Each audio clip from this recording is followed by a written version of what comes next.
Basically उन्होंने अपना candidate चुनाव मैदान में नहीं उतारा, तो ये एक अच्छी बात। उन्होंने भी देख लिया कि भाई उनका जितना भी मुश्किल है, और मैं समझता हूँ कि उन्होंने जो एक काम करने के लिए एक तरीका जो अपना है कि भी भारतीय जनता पार्टी अच्छा काम कर रही है, जैसा कि हमारे राजा इकबाल साहब ने बताया कि उनको भी पता है कि भारतीय जनता पार्टी बेहतर काम कर रही है, तो इस तरह की अड़चनों को उन्होंने दूर करते हुए एक अच्छा काम किया। मैं उनको साधुवाद देता हूँ और मैं विश्वास दिलाता हूँ कि हम दिल्ली की जनता के लिए संगठन के जो हमारे सीनियर लीडरशिप का धन्यवाद करता हूँ कि ऐसी बढ़िया टीम और ऐसी टीम का मुखिया प्रवेश वाही जी, जो बहुत ही एक्सपीरियंस आदमी, 3 बार के जीते हुए, पिछली स्टैंडिंग कमेटी के चेयरमैन, 3 बार जोन के चेयरमैन, और जो सारी जिंदगी दिल्ली के लोगों की सेवा करने में जो हमेशा लगे रहते हैं, ऐसे हमें चेयरमैन दिए, अपने महापौर दिए। मैं इनका धन्यवाद भी करता हूँ पूरी टीम का।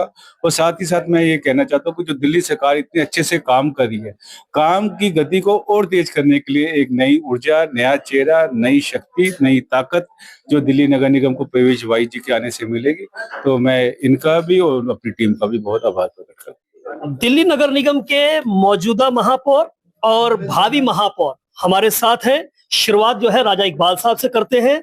सर, क्या कहना चाहते हैं? आपके साथ जो है दिल्ली नगर निगम के भावी महापौर, आज इनका नामांकन दाखिल हुआ है, क्या कहना चाहते हैं किन शब्दों में? मैं सर्वप्रथम जो दिल्ली के जो शीर्ष नेतृत्व है, आदरणीय रेखा गुप्ता जी का, संगठन के हमारे प्रदेश अध्यक्ष वीरेंद्र सचदेवा जी का, और सभी संगठन के जो हमारे सीनियर लीडरशिप का धन्यवाद करता हूँ कि ऐसी बढ़िया टीम और ऐसी टीम का मुखिया प्रवेश वाही जी, जो बहुत ही एक्सपीरियंस आदमी, 3 बार के जीते हुए, पिछली स्टैंडिंग कमेटी के चेयरमैन, 3 बार जोन के चेयरमैन, और जो सारी जिंदगी दिल्ली के लोगों की सेवा करने में जो हमेशा लगे रहते हैं, ऐसे हमें चेयरमैन दिए, अपने महापौर दिए। मैं इनका धन्यवाद भी करता हूँ पूरी टीम का।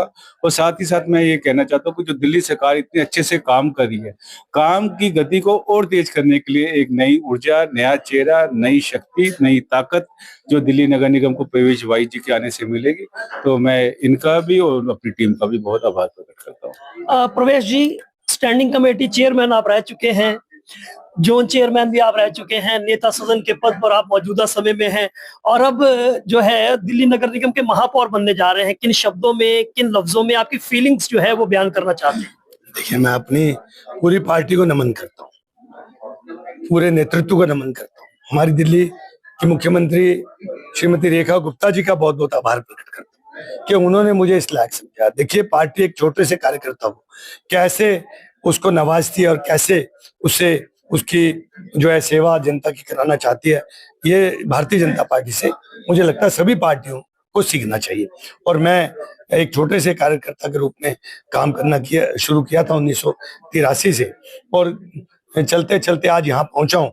मुझे लगता है मैं गदगद हूँ। मैं पार्टी का आभार प्रकट करता हूँ और पार्टी की नीतियां और सिद्धांतों को और आगे बढ़ाऊं, दिल्ली की जनता की सेवा करूं, दिल्ली सरकार के साथ मिलकर, उनके कंधे से कंधा मिलाकर, उनके आदेशों का, निर्देशों का पालन करते हुए दिल्ली की जनता के लिए अधिक से अधिक काम कर सकूं, यही मैं ईश्वर से कामना करता हूँ। और आपसे भी मेरा ये अनुरोध है कि आप जनता के कामों को मुझसे कराने के लिए जो है वो कृत संकल्प।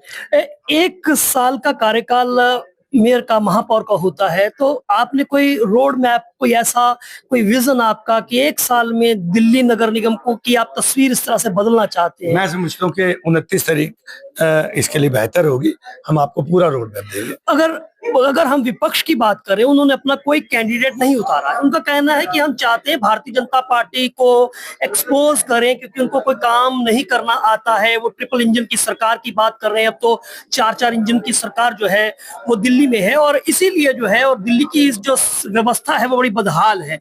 आप क्या कहना चाहते हैं? विपक्ष ने जो कैंडिडेट नहीं उतारा और ये तमाम इल्जामात जो है वो लगाए जा रहे हैं। देखिए, उन्होंने वस्तु स्थिति को देख लिया और उसको देखते हुए वो शब्द क्या इस्तेमाल कर रहे हैं अलग बात है, लेकिन प्रैक्टिकली उन्होंने अपना कैंडिडेट चुनाव मैदान में नहीं उतारा, तो ये एक अच्छी बात।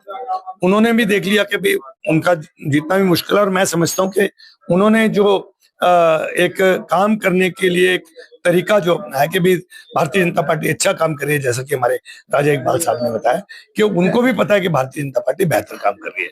तो इस तरह की अड़चनों को उन्होंने दूर करते हुए एक अच्छा काम किया, मैं उनको साधुवाद देता हूं और मैं विश्वास दिलाता हूं कि हम दिल्ली की जनता के लिए और बेहतर काम जो है वो करेंगे दिल्ली सरकार के साथ। एक आखिरी सवाल पूछना चाहता हूं, देखते हैं कि अब महापौर के पद पर आप बैठेंगे और हम देखते हैं कि हाउस नहीं चल पाता है, हाउस में हंगामा बहुत होता है, मुद्दों पर चर्चा नहीं हो पाती है, उसको लेकर किस तरह से आपकी रणनीति क्या अपनाने वाले हैं? देखिए, मैं तो राजा इकबाल जी को भी बधाई दूंगा कि उन्होंने कई बार हाउस बहुत अच्छा चलाया, लेकिन ये विपक्ष पर भी निर्भर करता है, क्योंकि वो छोटे छोटे मुद्दों को लेकर जानबूझ के इसका बहिष्कार करना, इससे जनता का बहुत नुकसान होता है।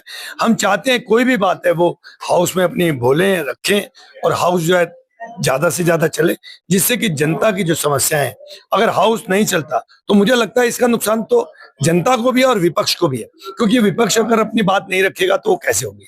लेकिन मुझे लगता है उन्होंने एक आसान रास्ता कभी कभी वो अपनाते हैं कि इस हाउस को ना चलने दे, जिससे कि हेडलाइंस बने, और मुझे लगता है कि इससे उनको बचना चाहिए और हाउस को चलने देंगे तो उनकी जो बातें हैं वो जनता तक पहुंचेगी और हमें भी बेहतरी करने में जो है सहायता मिलेगी। चलिए, बातचीत के लिए शुक्रिया। हमारे साथ मेयर साहब राजा इकबाल जी ने बात की और प्रवेश वाही जो कि मेयर बनने जा रहे हैं, नेता सदन है, उन्होंने अपनी बात रखी है। बाकी 29 तारीख को जो है महापौर के पद पर प्रवेश वाही जो है वो आप देखेंगे विराजते हुए, और किस तरह से वो दिल्ली चलाते हैं, दिल्ली नगर निगम चलाते हैं, वो देखने वाली बात होगी। संदीप शर्मा, नवक्रांति मीडिया, दिल्ली।